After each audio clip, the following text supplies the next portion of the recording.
see Michael. I am stunned. I'm not going to say that we're the most influential podcast out there, but we're growing. I can't tell you how many people came up to me and said, I went to see Michael because you said so on the podcast. I listened to you, and I know you were passionate about it after you saw it. Yeah. I had a lot of that this weekend. People of all ages who went to see Michael, and I'm not saying it's because of us. It would be fun. Although that's the Donald... You might be. That's the Donald Trump school of broadcasting. Say it. Oh, no, he used to tell me, we're number one. And I was like, you're not number one. And he would say, we're number one. And then the cameras were off. He'd say, Billy, never mind. But, just tell people and they believe you. And after that, I would walk out and say, I'm the host of the number one entertainment show on television. You have to say it a little different. You have to say, well, I spoke about Michael last week, and because I said this, look at what has happened. I've done it again. Oh, my God. It's incredible. The domestic box office, $97 million as of Sunday. So probably even more today. $217 million worldwide on a $200 million budget. So it's all gravy at this point. Best opening weekend ever for a biopic, surpassing Straight Outta Compton's $60 million record significantly. Biggest IMAX debut for a musical biopic with $24.5 million worldwide on IMAX screens alone. Look at that kid, Jafar. I don't know. People are tired of the narrative on Michael, I think, and I think his fan base rallied here. Big time.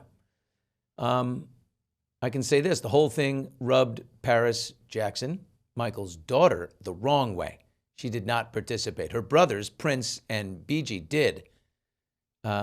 She wrote, the film panders to a very specific section of my dad's fandom that still lives in the fantasy. And they're going to be happy with it.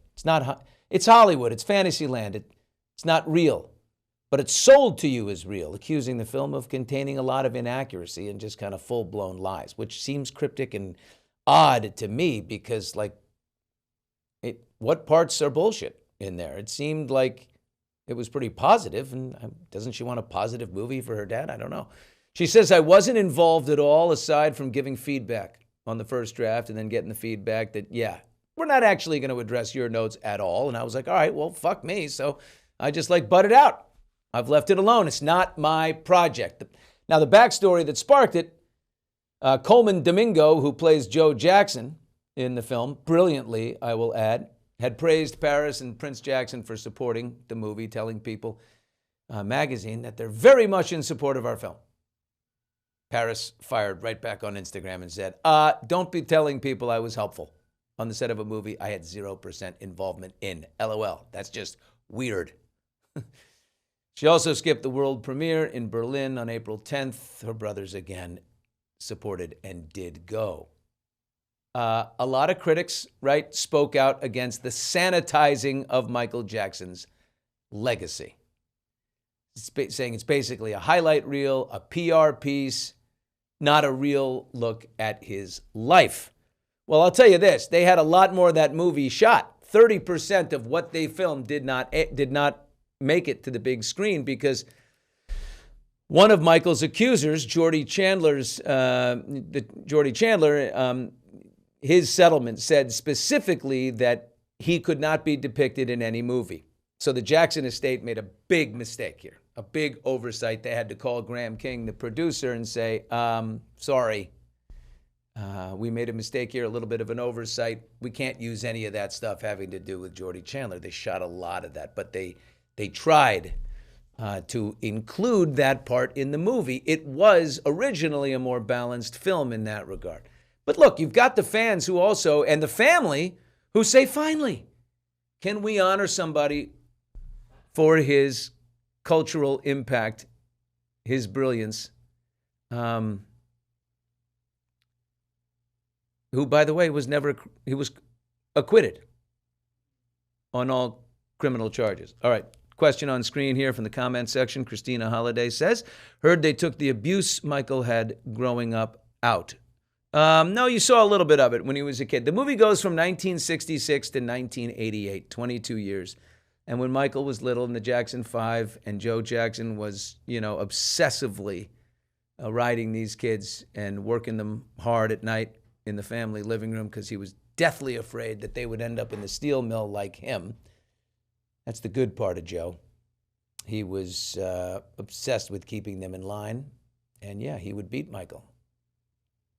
Probably because he could detect that Michael was the breakout star. I mean, he knew it from the beginning. Look, people are not neutral about the topic of Michael Jackson.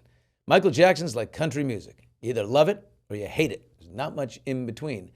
But I think the bigger question is, what do we actually expect from a movie like this? Right? Because Michael isn't just any artist. He's Michael freaking Jackson. The music, the genius, the cultural impact, and then there's everything else, the allegations, the investigations, the trials, the documentaries. Is Michael supposed to tell the full, messy, complicated story? Is that what they want? Or is it okay that they just celebrate the art and the icon? There's people that want accountability, right? He did these things. These families said so. And like I said a moment ago, there were years of investigations from 1993 through 2005. No criminal convictions at all. Corey Feldman, Macaulay Culkin, Aaron, why am I forgetting his last name? The kid, his brothers in the Backstreet Boys. Aaron Carter. Occasionally you have a brain fart. They all say he was kind, he was pure, he never touched them in any way. Michael, again, look, cleared of all criminal charges 2 times. Jordy Chandler, the aforementioned, fell out with his father, Evan, in a huge way, who later took his own life. That was problematic. The Casio kids, they just filed a lawsuit on Friday, a new one against the Jackson estate, so it never ends. The family's $16 million settlement ran out last year, so they're out of money. They're going in to sue for, again, for sex trafficking, alleging that they were serious allegations, drugged, S-aid, starting at 7. This one is very problematic, though, right? Because their money just ran out. Was Michael innocent, but ripe for the shakedown? Is he guilty beyond a reasonable doubt? No way beyond a reasonable doubt. There's a lot of doubt.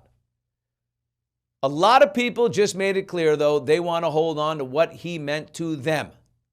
Again, the movie made $217 million. Broadway's MJ has grossed $330 million since 2021.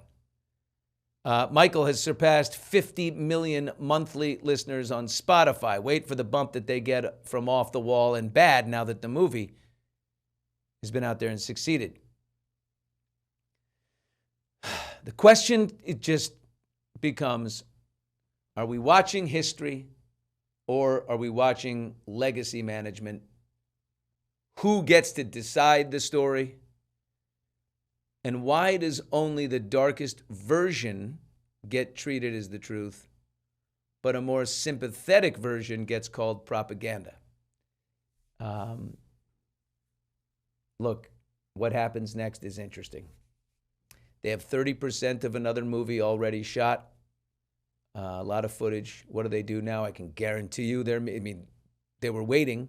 The producers, Graham King is the producer, The Aviator, The Departed, Bohemian Rhapsody, huge movies, big producer. Doesn't do any movie that's not hundreds of millions of dollars. But you can guarantee that they're meeting today and that they're going to go forward and do it again. This is a big win for Lionsgate Films.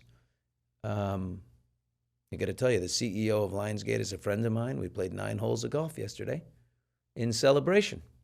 I called him to congratulate him, and he said, "You want to go play 9?" I said, "Yeah, absolutely. Let's do it." So they're celebrating over there. They feel good about it. Here's the craziest thing. You ready for this? I'm texting with Graham King's publicist about having him on, and he was supposed to join us this morning, but he had pulled into a meeting. He was out last night watching the movie in sneaking into theaters with Jafar Jackson. So he was going to join us this morning. I hope he joins us tomorrow. I think he will join us tomorrow. I believe. He's got a great story. Let me just give you a tease. Guess how Graham King met Jermaine Jackson? And Jermaine's son, of course, is the star of his movie. There's so much kismet in this movie. It's crazy. Graham King was working at a gas station in Encino, California, home of the Jackson family compound on Havenhurst. It's unbelievable. He's pumping gas in the back of a car. And Jermaine pulls in. He's like, what's the deal? This guy with an English accent works at a gas station in Encino. I would say the same thing. That's kind of odd. You ever had an Englishman walk up and be like, would you like full? Unleaded, regular? So they became friends. He talked to him every time he went in, and invited him to a Jackson family softball game. Rest is history. Michael was there. But anyway, it all circles around. I, yesterday, had the afternoon free to myself. I went for a walk in Santa Monica. Beautiful day, and I walked up to what's called the Brentwood Country Mart. It's very posh. It's an outdoor eating area, food court. You can get whatever you want. And I'm sitting in the center of the food court, and there's grates around it because there's a beautiful fireplace in the middle. It's kind of gorgeous. Take a look at the video here. I'm just going to situate myself to tell you what happened. But there I am sitting at the Brentwood Country Mart, and there is the Brentwood Country Mart, right by the fireplace. There you go. You see the fireplace that's there? Sitting right there. Through the grate. I look in, and as I'm texting about having Graham King on the show and texting the folks at Lionsgate saying congratulations, I look through the grate. I literally lift up my head, and there's this handsome kid with a baseball hat and glasses, and I'm looking at them kind of, who? And the girl sitting next to the boy waves at me. And I'm like, oh, hi. Sorry, am I staring at you and it's weird? And then the boy waves at me. And I realize, oh my God, that's Jafar Jackson right in front of me. And I said, Jafar? And he said, yeah. And he came right over. And we talked. And there he is on Cloud 9 on Sunday at about 1 p.m. having lunch with two girls. He told me he'd spent the weekend out there hitting the theaters. I said, well, how did you hike? He goes, I went into IMAX theaters and I would watch the movie with crowds and they were dancing in the aisles and it was incredible. I said, well, how did they not notice you? He said, I wore a COVID mask. So he wore a COVID mask to hide himself. The story of how this kid got the role and how he landed into this part is incredible. He's a 2 handicap in golf. He wanted to be Tiger Woods. And yet he had other talents too that took him in a different direction. But I should have invited him to play golf with me and John Feldheimer from Lionsgate. But how cool is that? I mean, is that crazy? I'm literally texting him about all this stuff, like what am I going to do tomorrow? I'm planning everything, what to talk about. And I look up and right through there's Jafar Jackson. What do you call that? Serendipity? More kismet? Totally crazy? I don't know. Hey, Billy, before we